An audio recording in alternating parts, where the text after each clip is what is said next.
Sa pagpapatuloy ng PBA Philippine Cup Semifinals, ngayon mga lods, pag-uusapan natin ang game plan ng bawat kupunan. Pero bago tayo magpatuloy, kung bago ka pa lang sa aking munting YouTube channel, humingi po ako ng likes, share and subscribe. Maraming salamat.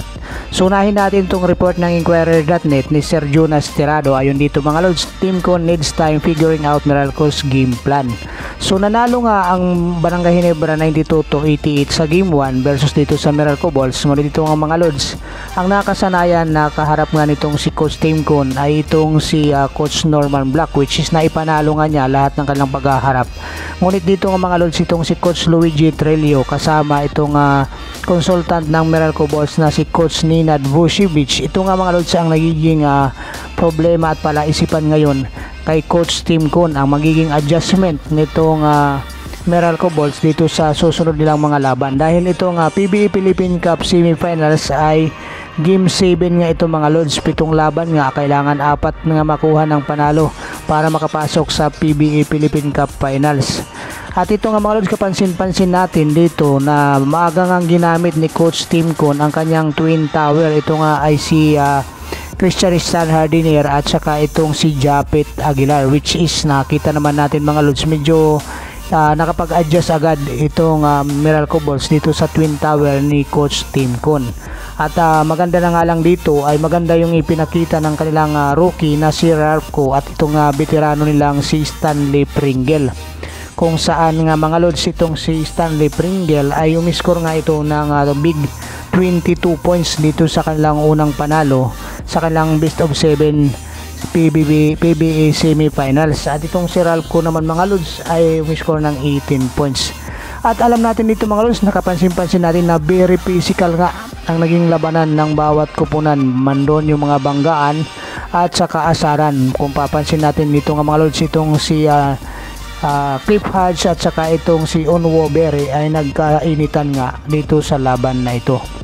At ito nga mga lods, ang labanan ng Barangay Ginebra San Miguel at saka Meralco Balls ay magpapatuloy nga para sa game 2. At ito kapansin-pansin natin dito nga mga lods na maraming rising star ang nagpapasikat dito, lalong-lalo na itong kanilang bagong rookie ng Meralco Balls na si Brandon Bates, na kung saan mga lods ay halimaw din ito pagdating sa rebound at umi-score din. So dito nga mga lods, kapansin-pansin natin na itong si Japet Aguilar ay hindi naman masyadong naibababad ni Coach Timcon, dahil nga siyempre nagkakaedad na rin itong si Japet Aguilar at hindi nga masyadong pinatatagal nga ito. Itong si Onwo Berry ang kanyang kapalitan dito nga mga lods. At pasalamat na nga lang itong si Coach Timcon dahil pumapasok yung mga tira katulad nitong tira nitong si Stanley Pringle at Maverick Hanmisi, maging itong si Ate Scotty Thompson. At ayon din dito sa balita ng Inquirer.net ni Sir Romel Fuertes, ang naging susi ng panalo nga ng Barangay Ginebra dahil sa pagkawala ni Jimmy Malonzo ay ang kailang team effort, kung saan nga ito mga lods ay gumawa nga ng 22 points itong si Stanley Pringle na may kasama pang 6 rebounds, at itong si Ralpco naman nagambag ng 18 points. So ito yung sinasabi nga mga lods na ang kanilang panalo dito ay base sa kanilang pagtutulungan at team effort talaga ang kanilang pinamalas dito mga lods. So kapansin-pansin din natin na maganda rin ang naibigay na laban ng Meralco Balls ni Chris Newsome at saka ni Alin Maliksi, kung saan nga mga lods ay nakikipagpalitan din ito sa pagdating sa 3-point shot itong kanilang sa laban na ito sa game 1, at lumamang nga lang dito itong Barangay Ginebra San Miguel. At ayon nga dito mga lods kay Stanley Pringle, ayon sa kanya dito ay napakalalim ng kanilang kupunan at pwede nga katulad ditong nagawa niya sa in every nights mayroong magpapakitang gilas, at ngayon nga daw sinabi niya, so nakuha niya yung kanyang momentum dito sa laro. At ito nga yung sinasabi niya na napaka-dangerous para sa kanilang team dahil all around nga ang kanilang kupunan at wala nga masasabi na bench player para sa kanila. Kung sino yung huhugutin, ito yung gagawa para kay Coach Timcon. At malamang sa malamang naman mga lods, malaki rin ang magiging adjustment naman itong Meralco Boats dito sa susunod lang laban. So puntahan naman natin mga lods itong another series naman sa kabilang bracket, itong San Miguel Bearmen versus Rain or Shine Las 2 Panthers, kung saan nanalo ang San Miguel sa game 1. Ngunit mga lods, dito sa laban na ito, napunta sa Rain or Shine Las 2 Panthers ang paghanga na ipinamalas nga nila sa laban na ito, dahil kapansin-pansin nga natin itong si Coach Ying Yao ay kanya nga ina-anticipate na itong si Junmar Fajardo ang magiging lakas nga nitong San Miguel Bearmen, which is ito nga palagi mga lods ang nangyayari, dahil itong si Junmar Fajardo nga mga lods ay nag-ambag nga lang ito ng 23 points, 11 rebounds at 3 blocks, at 15 points ang nagawa nitong si Junmar Fajardo salong third quarter lamang mga lods.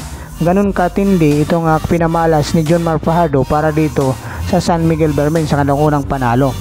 Coach Ying Yao, hindi nga nila ma-match up itong si Junmar Fajardo, pero bibigyan nila ng paghihirap itong San Miguel Bearmen. So ito yung makagandahan dito sa series nito mga lods, dahil itong si Coach Ying Yao, katulad nung nagawa nga ng Tira Ferma Jeep, ay naniniwala din itong si Coach Ying Yao na unbeatable itong San Miguel Bearmen. At ayon naman dito rin sa report ng Spin.ph ni Sir Ruben Terrado, ayon dito kay Coach George Gallen, ang kalakasan nga ng San Miguel Bearmen ay itong si Junmar Fajardo. So ito yung kanilang advantage, kaya dito sila pumupunta. Pero ang naging problema nga nila dito mga lods ay ito nga kanilang turnover. Ito yung kanilang adjustment na i-minimize nga nila itong kanilang turnover, dahil 16 turnovers ang kanilang nagawa dito sa game 1. Pasalamat na nga lang sila dito mga lods ay nakapag-overcome sila ng panalo, pagamat mayroon silang 16 turnovers sa laro na ito, dahil na rin dito sa pamamayagpag nga nitong si Junmar Fajardo, lalong-lalo na sa ilalim. At dahil dito nga mga lods ay nakapag-isip na itong si Coach Ying Yao na kailangan nila itakbo ang laro, hindi sila mananalo kung ang laro nila ay half court game, dahil itong si Junmar Fajardo nga ang nakikita niya nagiging malaking problema. So yun ang magandang naisip ay strategy at game plan nitong si Coach Ying Yao dito sa susunod nilang mga laban nitong itatakbo nga nila. So more on run and gun ang gagawin na dito, dahil tama nga naman tong si Coach Ying Yao mga lods ay hindi masyadong makakasabay dito si Junmar Fajardo pag ito nga yung ginawa nila, dahil alam natin more on post itong si Junmar Fajardo. Sa ilalim talaga ito mga lods, kung mapapansin natin na natitirahan nga siya dito nitong si Bobelga, dahil itong si Junmar ay nahihirapan mag-extend ng kanyang presensya papunta dito sa 3-point shot. Kaya ito ang nagiging problema ng San Miguel Bearmen. Maganda na nga lang dito mga lods ay maraming shooter itong San Miguel Bearmen. Kaya nga dito, ito yung iniisip ni Coach Ying Yao na kung kayang manalo ng Tira Ferma Jeep dito sa San Miguel Bearmen ay lalong mas kaya nilang talunin itong San Miguel Bearmen dito nga sa kanilang pamamaraan. So maganda nga itong naisip ni Coach Ying Yao. Ito nga yung sinasabi niya, magiging run and gun ang gagawin nga nila dito para itong si Junmar Fajardo ay maging discomfort siya dito sa kanyang magiging position. So sana nga mga lods makuha ni Coach Ying Yao itong kanyang bagong game plan patungkol dito sa San Miguel Bearmen na para makuha yung panalo. At alam naman natin mga lods na ang San Miguel Bearmen ay marami din itong mga shooter sa labas, katulad itong si Marcio Lasater, itong si Terence Romeo, si Jericho Cross, Don Troliano, maging si CJ Perez. Kaya medyo mahihirapan din talaga dito mga lods itong Rain or Shine Las 2 Panthers, kahit nga makuha ng Rain or Shine Las 2 Panthers itong pabagalin itong si Junmar Fajardo, dahil ilalabas nga nila yung kanilang play, ay marami din itong mga shooter itong San Miguel Bearmen.